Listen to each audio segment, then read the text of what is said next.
Joining me now, Sean Turner, CNN national security analyst, former communications director for the U.S. National Intelligence. Jackie Kucinich is a CNN political analyst, Washington bureau chief for the Daily Beast, and Seth Waxman is here. He's a defense attorney and former federal prosecutor. Thanks all for being here. Sean, first to you.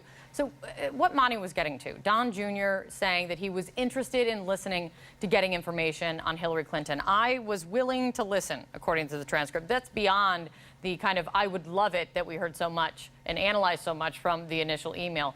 Is that collusion? Well, even if it is, Kate, unfortunately, what we've learned over time is that collusion is not necessarily a crime in this context. But I think that there's a bigger issue here. There's the issue of inconsistencies in statements that Don Jr. may have made or that others may have made in both the written and oral testimony. And I think that's something that the Mueller team will look at very closely. But there's also the issue of the purpose and intent that the Russians had in going into this meeting. Look, we know that Natalia Veselnitskaya is somebody who was not a lawyer with dirt on Hillary Clinton. She went into this meeting as an informant who's closely allied with the Kremlin. But she eventually, later, just recently, admitted that she was an informant for the government. Yeah, absolutely. So that's out there. So the real question is, she was there to collect information, and she was there to set the conditions for a follow-on meeting. So what I'll be very interested in is whether or not she actually was able to accomplish any of that. Yeah, what happened after all of this? I think that's a key question. So, but to continue on the vein of what the Russia investigation is really centered on is Russia collusion, Seth. So Donald Trump Jr. was interested in getting dirt, but they didn't have anything to offer. That's what came out from this transcripts in many different places. Is that collusion still? If he wanted it, they didn't have it to offer. Do you see collusion?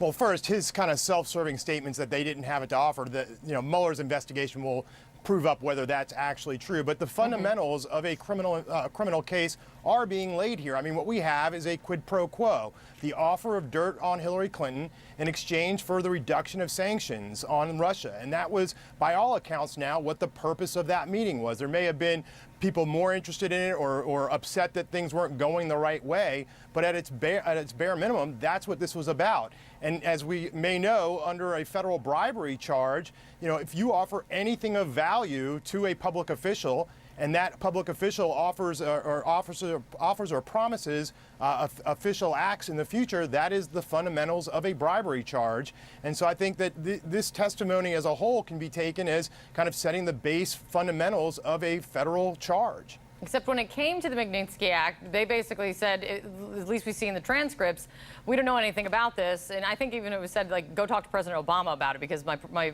father's still a private citizen at this point. But regardless, Jackie, this is all coming out the day before an anniversary. The anniversary being that Robert Mueller was appointed to be special counsel. This coming out the day before that, because we know that we heard from Rudy Giuliani in an interview with Bloomberg that their kind of tactic is they're going to make a big deal about this anniversary coming up tomorrow, and they're going to say that it's time for this all to ratchet down. It's been a year. It's time to wrap it. The anniversary's come up. It's time to wrap it up. This coming out the day before, it does what? I think it depends on what side you're on, frankly. Democrats are going to point to this. I mean, it does, right? They're going to point at this, and they're going to say, look at all the contact that Trump officials and his son had with the Russians. It's right there. It's in black and white. Both sides are saying that it happened. Republicans are going to say, yeah, but there's no collusion. Look at this. Now, one of the many things that isn't bearing out, saying that the Mueller investigation hasn't found anything. There's one person in jail and a whole lot of people that are indicted that point to the absolute opposite of that. He has been finding things. We don't know what else he has. So the idea that it's time to wrap up now is just a little far-fetched, frankly. And who can really speak to that with authority when Robert Mueller's team is like the only one that hasn't really been leaking? Sean, let's talk about the statement, the drafting of the statement. Don Jr. said that he never talked to his dad about drafting the July statement, but that Trump may have commented on it through Hope Hicks. That's what came out in the transcript. Can you remind us why you think the president's role in drafting the statement is so important? Yeah, I think that because it really kind of speaks to how involved the president was in these direct interactions with the Russians. I mean, look, what I think Don Jr. was doing here is he was trying very hard to walk a fine line. He wanted to make absolutely sure that he did not lie in his testimony, but he also wanted to make sure that he maintained some degree of plausible deniability for the president. So in doing that, I think that what we see now is that he's kind of shifting responsibility and kind of saying maybe it's possible through Hope Hicks, but it really does come down to, from a national security perspective, it really does come down to whether or not the president was directly involved in either the conduct of this meeting or in how the narrative around this meeting was shaped after the fact. Well, and Seth, then play this out for me, because one of the things that, and Sean's getting to it a little bit, is one of the things that you see in Don Jr.'s testimony quite a bit is I don't recall or I don't know. I mean, on the question of did your father ever tell you he saw emails about the meeting or knew anything about the meeting? I don't recall. Did anyone else pass along information about the meeting? I don't know. Was your father involved in drafting the initial statement about the meeting? I don't know. I never spoke to my father about it. When someone testifies, or in questioning testifies, I don't recall and I don't know so much, does it lead you somewhere? Does it tell you something? Well, sure, it starts to fail the smell test. I mean, if someone's going to say, I recall X, Y, and Z, I recall, things that happened at the Trump Tower meeting and it didn't involve X, Y, or Z.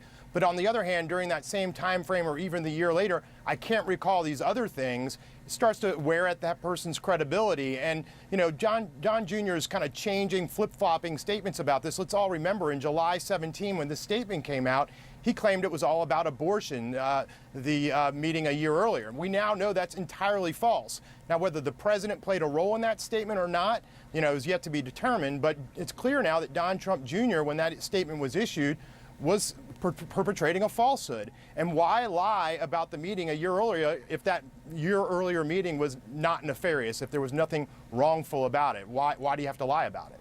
But then, Jackie, getting to the adoption issue, I mean, Rob Goldstone, he's the guy, of course, if we can follow the tangled web, he's the guy who basically coordinated this whole thing, connected the two sides to set up the whole thing. The promoter guy.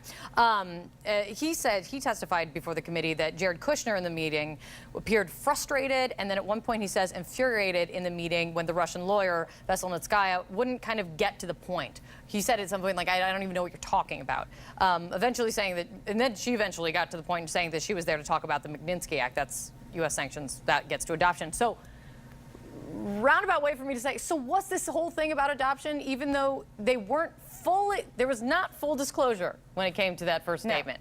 But was this whole thing about adoption? They were promised a smoking gun, and they started going through this kind of convoluted story about donors in Russia and the DNC. And the way I read it, that's when Jared Kushner was like, "What are you talking about?" And then the Russian lawyer started talking about adoption, and no one wanted to hear it. Which is when you had Don Jr.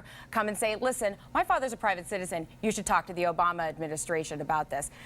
That said, they didn't stop there, right? They kept on trying to approach the Trump campaign about this issue and push this. So the fact that they used something to get in the door, that's what frustrated Kushner. So no, yes, at the end of the day, it was about adoption, but that's not. But if it really just was, why then all the smoke and mirrors and kind of what to get in the door? Get in the door and the cover up. I'm saying on the backside of it, right? Why there's this whole mumbled mess of a statement putting out, and then the crafting and the recrafting and the releasing and the emails. Again, it just doesn't look right. It just doesn't look right. And this is offering us some more context about it all. Sean, Jackie, Seth, thank you so much.